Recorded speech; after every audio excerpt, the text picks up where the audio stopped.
Hi there. Thanks so much for tuning in today. My name is Tara Hawley, and I work with the scholarships team here at the Australian American Fulbright Commission. So today we're just going to have a quick look through the Fulbright website just to show you where some key resources are before applying, and then I will take you across to where our applications are held just so you have access to all the information that you might need. So the best place to start is, of course, with our website, which is www.fulbright.com.au.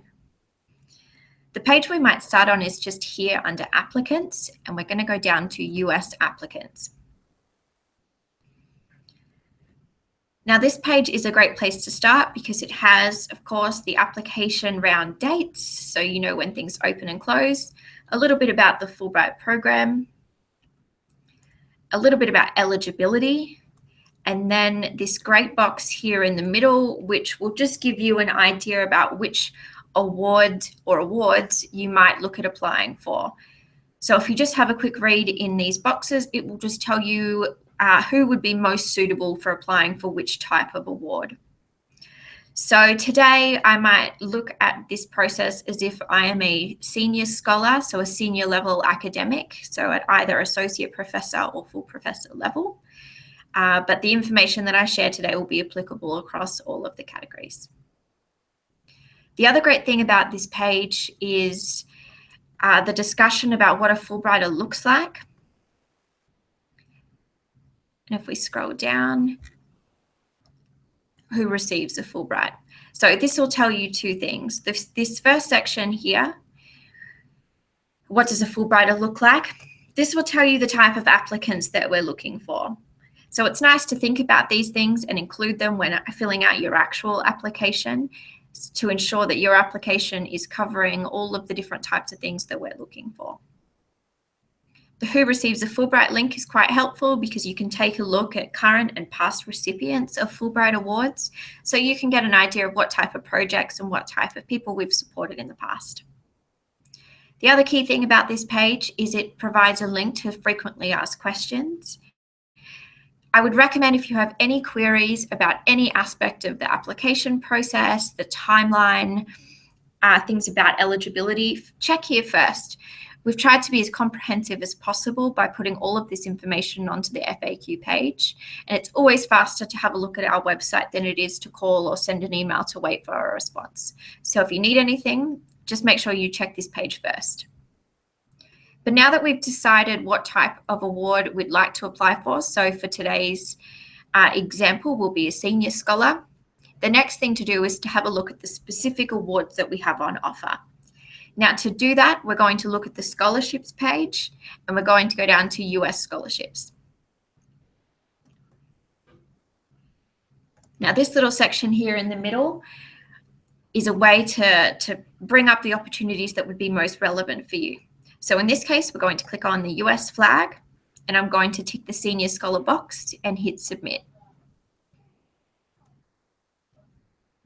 This brings up all of the senior scholar opportunities that we have available. Now, always this opportunities page, which is always the first one that will come up on a search, is the best place to start. Now, this page tells us a few different things. This again covers some basic eligibility, citizenship requirements, entitlements to give you an idea of what is included with an award, and the conditions.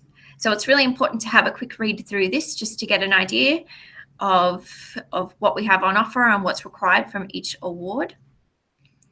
And here on the right, which can be quite handy, is our most recently awarded scholars from this category. So everyone here in the last 2 years has been awarded a senior scholarship, so it's just good to take a look to see what they've done in the past. Now, the important thing now is right down at the bottom. Now, this is a list of all of the different senior scholarship awards that we have. Now, within each page, it's going to give you specific information. Now, the one that's listed here at the top, Fulbright Senior Scholarships, this is our general category award. So it means that we have on offer each year up to 5 awards, and they can be in any field or discipline. Underneath this are listed ones that are sponsored by a specific institution. So the difference is that this Fulbright Senior Scholarships, it can be in any field, any discipline, and you can nominate an institution for you to go to. These bottom ones here are sponsored by specific institutions. So say, for example, if you apply for the Curtin University Award, they're looking for people that are in resources and energy, and it would mean that you would spend your time at Curtin University. So we're going to go into this general, we might go into this Curtin University one actually to take a look. So within each page, it's going to give you really specific information about what it is exactly that this award is looking for from an applicant. So it's really handy to have a look through here. Now, each page specifically will tell you about the entitlements that that award covers, but what you will notice is that there is no financial amount here, but I will show you how to access the financial amounts shortly. Another really important thing is on each page, it's going to tell you about contact information for different things. So first of all applicants are required to include a letter of invitation from the institute that they wish to spend their time at on their Fulbright. And where possible, we've listed someone from that institution so that you can reach out to them directly.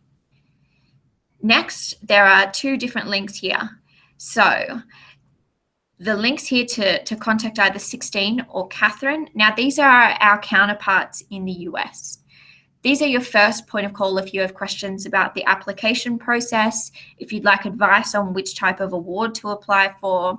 They're just a great first point of contact, and it's very helpful that they are in the US, so they're likely in the same or a similar time zone, and you can either call them or you can email them on this email address here, which is eastasiapacific@iie.org. If there's anything specific about Australia that you would like to discuss with us, you can contact me directly. So my email address is just listed here, which is tara.hawley@fulbright.com.au. Now you're going to see this Apply Now button at the bottom. Now this is the link that we click to take us across to our counterparts in the US. Now, an important thing to mention is that our awards are also listed on this website. So there are more details here, and this is where you can find the financial information about each of our awards. But also our application itself is hosted on this site.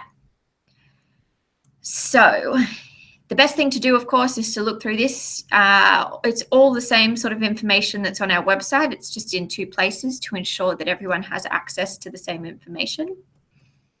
But the page that you'll likely be looking for is the award benefits page, which is going to tell you exactly how much is available for what aspects of the program. So you'll know what the monthly stipend is, if there's travel included, dependents, or any other financials that are linked to the award.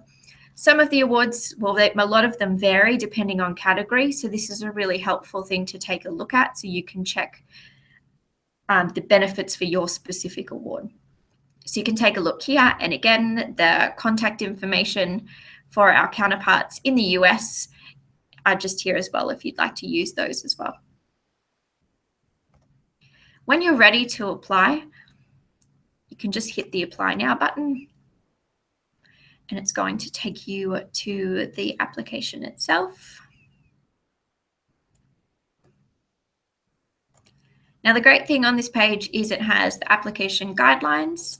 So it gives you a checklist just to make sure that you've included everything that we need to make sure that your application could be considered and is eligible. So just have a look through these links just to make sure that you've got everything that we could possibly need.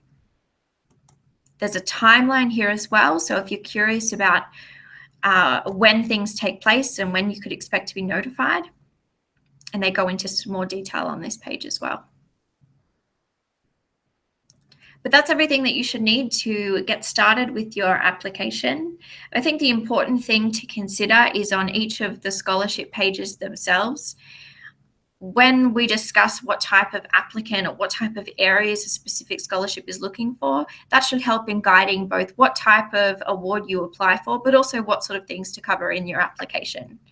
Keep in mind that most questions are again answered in our FAQ, so definitely take a look there first before reaching out to us or to the IIE directly, which is this East Asia Pacific email address. Just have a look to see if your query has already been answered. It would just make it a little bit quicker for you to get the information you need to fill out your application.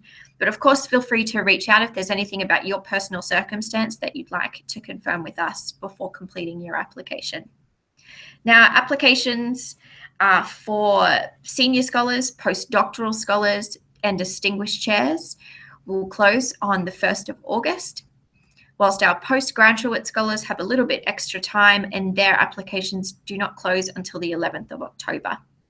Best of luck with your applications, and again, please do reach out if there's anything that we can do or provide to assist you with your application. Thanks so much.